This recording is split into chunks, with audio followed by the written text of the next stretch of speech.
Ajay court में high court court ने इनको रिलीज किया, वापस बाहर गए तो गाड़ी में बैठी पुलिस।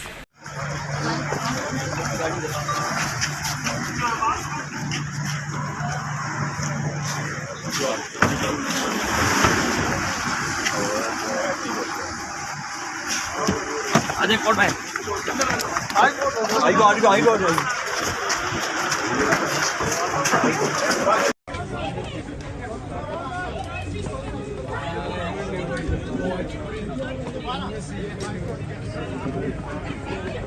कोर्ट ने इनको रिलीज किया, वापस बाहर गए तो गाड़ी में बैठी पुलिस।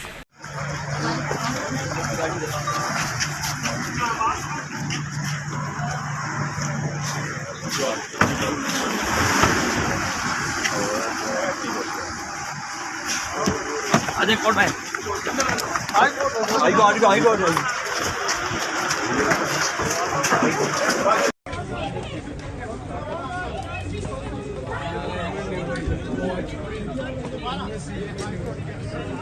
अजय कोर्ट में